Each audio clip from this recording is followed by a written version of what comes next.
Economics ਦੀ video ਨੂੰ continue ਕਰਦੇ ਬੱਚੇ ਅੱਜ ਅਸੀਂ ਕਰਾਂਗੇ ਆਪਣਾ ਥਰਡ ਪੁਆਇੰਟ ਡਰਾਬੈਕਸ ਕਰ ਰਹੇ ਸੀ ਅਸੀਂ ਬਾਰਟਰ ਸਿਸਟਮ ਆਫ ਐਕਸਚੇਂਜ ਦੇ। ਥਰਡ ਪੁਆਇੰਟ ਬੱਚੇ ਇਹਦਾ ਹੈਗਾ trading caste of barter system of exchange. ਮਤਲਬ ਕਿ ਜਿਹੜੀ ਬਾਰਟਰ ਸਿਸਟਮ ਆਫ ਐਕਸਚੇਂਜ ਆ ਇਹਦੀ ਕੀ ਹੈ ਜਿਹੜੀ ਟ੍ਰੇਡਿੰਗ ਕਾਸਟ ਹੈ ਮੀਨਸ ਕਿ ਇਹਦੀ ਵਪਾਰਕ ਜਿਹੜੀ ਕਾਸਟ ਆ ਲਾਗਤ ਆ ਉਹ ਬਹੁਤ ਜ਼ਿਆਦਾ ਵਾ। ਠੀਕ ਆ, due to lack of double coincidence of bonds trading cost used to be very high under barter system of exchange। ठीक है बच्चे, डबल कॉन्सिडेंस मतलब कि इस तरह नहीं हो सकता दो व्यक्तियों की सेम ही जी जरूरत होना ਉਹਦੇ ਲਈ ਕੀ ਆ ਜਿਹੜੀ ਇਹਦੀ ਸਰਚਿੰਗ ਕਾਸਟ ਆ ਟ੍ਰੇਡਿੰਗ ਕਾਸਟ ਉਹ ਹਾਈ ਹੋ ਜਾਂਦੀ ਆ। ਠੀਕ ਆ, ਹੁਣ ਅਸੀਂ ਦੇਖਾਂਗੇ ਕਿ ਟ੍ਰੇਡਿੰਗ ਕਾਸਟ ਕਿਹੜੀਆਂ ਹੁੰਦੀਆਂ। ਪਹਿਲਾਂ ਹੈਗੀ search cost. Search cost means ਕੀ ਆ ਵੀ ਬਾਰਟਰ ਸਿਸਟਮ ਐਕਸਚੇਂਜ ਕੋਈ ਅਜਿਹਾ ਵਿਅਕਤੀ ਅਸੀਂ ਸਰਚ ਕਰਨਾ ਹੁੰਦਾ ਜਿਹਦੀ ਸੇਮ ਜਿਹੜੀ ਉਹੀ ਰਿਕੁਆਇਰਮੈਂਟ ਹੋਵੇ ਜਿਹੜਾ ਪ੍ਰੋਡਕਟ ਸਾਡੇ ਕੋਲ ਆ। ਠੀਕ ਆ, ਬਟ ਇਹ ਅਜਿਹਾ ਕਰਨ ਲਈ ਕਿ ਜਿਹੜਾ ਡਿਫਿਕਲਟ ਟਾਸਕ ਸੀਗਾ ਇਹਦੇ ਲਈ ਕੀ ਆ ਲੋਟ ਆਫ ਜਿਹੜਾ ਵੇਸਟੇਜ ਆਫ ਟਾਈਮ ਹੋ ਜਾਂਦਾ ਸੀਗਾ। ਨੈਕਸਟ ਸਾਡਾ ਜਿਹੜਾ ਹੈਗਾ second point disutility of waiting.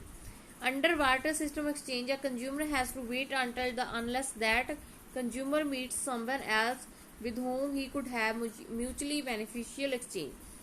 ਉਹਨੂੰ ਕੀ ਹੈ ਬੱਚੇ ਜਿਹੜਾ ਆਪਣੀ ਵੇਟ ਕਰਨੀ ਪੈਂਦੀ ਸੀ ਕਿ ਕਦੋਂ ਕੋਈ ਉਹਨੂੰ ਅਜਿਹਾ ਵਿਅਕਤੀ ਮਿਲੂਗਾ ਜਿਹਨੂੰ ਉਹ ਚੀਜ਼ ਚਾਹੀਦੀ ਹੋਊਗੀ ਜਿਹੜੀ ਉਹਦੇ ਕੋਲ ਹੋਊਗੀ। ਠੀਕ ਆ, ਕਿ ਦੋਨਾਂ ਦੀਆਂ ਜ਼ਰੂਰਤਾਂ ਪੂਰੀਆਂ ਹੋ ਸਕਣ। ਇਹਦੇ ਨਾਲ ਕੀ ਹੈ ਬੱਚੇ ਉਹਨਾਂ ਨੂੰ ਬਹੁਤ ਜ਼ਿਆਦਾ ਉਹਨਾਂ ਦਾ ਜਿਹੜਾ ਟਾਈਮ ਵੇਸਟਡ ਹੋ ਜਾਂਦੀ ਸੀ। ਠੀਕ ਹੈ ਜੀ, ਫੋਰਥ ਪੁਆਇੰਟ ਜਿਹੜੀ ਸਾਡੀ ਆ ਗਈ problems related with deferred payments. Deferred payments ਬੱਚੇ ਕਿਹੜੀਆਂ ਹੁੰਦੀਆਂ ਵਾ ਜਿਹੜੀਆਂ ਅਸੀਂ ਕੀ ਆ ਕਿ ਫਿਊਚਰ ਵਿੱਚ ਜਿਹੜੀ ਪੇਮੈਂਟ ਕਰਨੀ ਹੁੰਦੀ ਉਹਨਾਂ ਨੂੰ ਡੈਫਰਡ ਪੇਮੈਂਟ ਕਹਿੰਦੇ ਆ। ਫॉर एग्जाम्पल ਇਹਨਾਂ ਨੇ ਕਿਹਾ ਵਾ person signs a contract with construction of his house. ਠੀਕ ਆ, ਵਿਦ ਆ ਬਿਲਡਰ ਮਤਲਬ ਕਿ ਕੋਈ ਵਿਅਕਤੀ ਆ ਉਹਨੇ ਜਿਹੜੇ ਕੰਸਟਰਕਸ਼ਨ ਕਰਦੇ ਆ ਉਹ ਬਿਲਡਰ ਨਾਲ ਕੀ ਆ 5 ਸਾਲ ਦਾ ਜਿਹੜਾ ਕੀ ਆ ਕੰਟਰੈਕਟ ਕੀਤਾ ਵਾ। ਠੀਕ ਆ, 5 ਲੱਖ ਰੁਪਏ ਦਾ। But the person promise to make the payment after 1 year.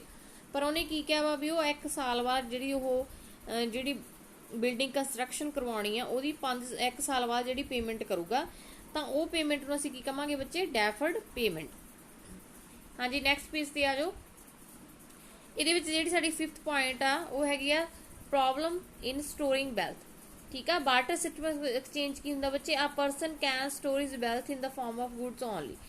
ਕੋਈ ਵੀ ਜਿਹੜਾ ਪਰਸਨ ਆ ਉਹ ਆਪਣੀ ਵੈਲਥ ਨੂੰ ਕਿਸ ਤਰ੍ਹਾਂ ਧਨ ਨੂੰ ਕਿਸ ਤਰ੍ਹਾਂ ਜਮ੍ਹਾਂ ਕਰ ਸਕਦਾ ਸੀ ਜਿਹੜੀਆਂ ਉਹਦੇ ਕੋਲ ਗੁੱਡਸ ਹੁੰਦੀਆਂ ਸੀ ਮੀਨਸ ਕਿ ਉਹਦੇ ਕੋਲ ਵਸਤੂਆਂ ਹੁੰਦੀਆਂ ਸੀ। ਠੀਕ ਆ, for example it is not possible to store perishable goods like food grains vegetables और एनिमल्स एक्सेट्रा। ठीक है, मतलब कि जे हुण आपां पढ़िया भी पिछले जिहड़े जमाने विच की आ जिहड़ियां गुड्स हुंदियां सी वस्तुआं हुंदियां सी ਉਹੀ ਧਨ ਹੁੰਦਾ ਸੀ ਉਹੀ ਵੈਲਥ ਹੁੰਦੀ ਸੀ ਤਾਂ ਇਹਨਾਂ ਨੂੰ ਅਸੀਂ ਸਟੋਰ ਕਰਕੇ ਲੰਬੇ ਸਮੇਂ ਤੱਕ ਨਹੀਂ ਰੱਖ ਸਕਦੇ। ਜਿਵੇਂ ਵੈਜੀਟੇਬਲਸ ਹੋਣਗੀਆਂ, ਫਰੂਟਸ ਹੋ ਗਏ, ਠੀਕ ਆ, ਫੂਡ ਗ੍ਰੇਨਸ ਹੋ ਗਏ, ਐਨੀਮਲਸ ਹੋ ਗਏ, ਇਹਨਾਂ ਚੀਜ਼ਾਂ ਕਰਕੇ ਕੀ ਆ ਇਹਨਾਂ ਨੂੰ ਅਸੀਂ ਸਟੋਰ ਕਰਨ ਦੀ ਇੱਕ ਪ੍ਰੋਬਲਮ ਆਉਂਦੀ ਸੀ। Spacious place is also needed for storage ਮਤਲਬ ਕਿ ਸਾਨੂੰ ਖੁੱਲੀ ਜਗ੍ਹਾ ਚਾਹੀਦੀ ਹੁੰਦੀ ਸੀ ਇਹਨਾਂ ਨੂੰ ਸਟੋਰ ਕਰਨ ਲਈ। ਇਹਨਾਂ ਸਾਰੀਆਂ ਪ੍ਰੋਬਲਮਸ ਕਰਕੇ ਹੀ ਜਿਹੜਾ ਬਾਰਟਰ ਸਿਸਟਮ ਆਫ ਐਕਸਚੇਂਜ ਆ ਇਹਦੇ ਨਾਲ ਬਹੁਤ ਸਾਰੀਆਂ ਪ੍ਰੋਬਲਮਸ ਜਿਹੜੀਆਂ ਹੁੰਦੀਆਂ ਸੀ। ਨੈਕਸਟ ਪੁਆਇੰਟ ਸਾਡਾ ਆ ਗਿਆ ਪ੍ਰੋਬਲਮ ਇਨ ਟ੍ਰਾਂਸਫੈਰਿੰਗ ਵੈਲਥ। ਠੀਕ ਆ, ਇੱਕ ਥਾਂ ਤੋਂ ਦੂਸਰੀ ਥਾਂ ਤੇ ਜਿਹੜੀ ਇਹ ਵੈਲਥ ਲੈ ਕੇ ਜਾਣੀ ਔਖੀ ਸੀਗੀ। It is very difficult to transfer wealth from one place to another place. It reduces the mobility of factors of production and goods. ਇਹਦੇ ਨਾਲ ਕੀ ਸੀ ਬੱਚੇ ਅਸੀਂ ਜਿਹੜੀ ਮੋਬਿਲਿਟੀ ਕਰਨੀ ਮਤਲਬ ਕਿ ਇੱਕ ਥਾਂ ਤੋਂ ਦੂਸਰੀ ਥਾਂ ਤੇ ਵਸਤੂ ਨੂੰ ਲੈ ਕੇ ਜਾਣਾ ਬਹੁਤ ਔਖਾ ਸੀਗਾ। ਫॉर एग्जाम्पल ਦੱਸਿਆ ਹੋਇਆ if a person wants to sell his house at one place and wants to buy another house at same other place. ਠੀਕ ਆ, ਸਮ ਅਦਰ ਪਲੇਸ ਮਤਲਬ ਕਿ ਕੋਈ ਵਿਅਕਤੀ ਆਪਣਾ ਘਰ ਇੱਕ ਥਾਂ ਤੋਂ ਵੇਚ ਕੇ ਦੂਸਰੀ ਥਾਂ ਤੇ ਖਰੀਦਣਾ ਚਾਹੁੰਦਾ ਵਾ ਤਾਂ ਉਹਦੇ ਨਾਲ ਕੀ ਬਹੁਤ ਸਾਰੀਆਂ ਜਿਹੜੀਆਂ ਇਹ ਪ੍ਰੋਬਲਮਸ ਆਉਂਦੀਆਂ ਸੀ। 7th ਪੁਆਇੰਟ ਸਾਡਾ ਆ ਗਿਆ lack of specialisation. Under barter system exchange every person carries out production only according to his own substance needs. ਠੀਕ ਆ, ਇਹਦੇ ਵਿੱਚ ਬੱਚੇ ਕੀ ਹੁੰਦਾ ਬਾਰਟਰ ਸਿਸਟਮ ਐਕਸਚੇਂਜ 'ਚ ਜਿਹੜਾ ਕੋਈ ਵੀ ਵਿਅਕਤੀ ਹੁੰਦਾ ਸੀ ਉਹ ਓਨੀ ਹੀ ਪ੍ਰੋਡਕਸ਼ਨ ਕਰਦਾ ਸੀ ਜਿੰਨਾ ਉਹਦੀ ਜ਼ਰੂਰਤ ਹੁੰਦੀ ਸੀ।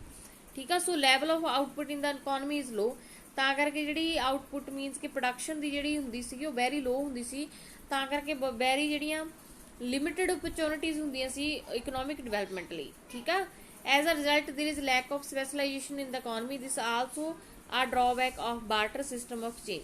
8th ਪੁਆਇੰਟ ਹੈਗਾ ਸਾਡਾ ਲੈਕ ਆਫ ਅਕਾਊਂਟਿੰਗ ਸਿਸਟਮ।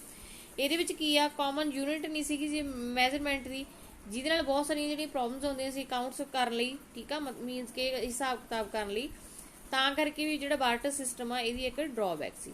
ਠੀਕ ਆ ਬੱਚੇ, ਪ੍ਰੋਬਲਮਸ ਜਿਹੜੀਆਂ ਅਸੀਂ ਡੈਫਰਡ ਪੇਮੈਂਟ ਨਾਲ ਦੇਖ ਰਹੇ ਹਾਂ ਕੀ ਹੋਣਗੀਆਂ।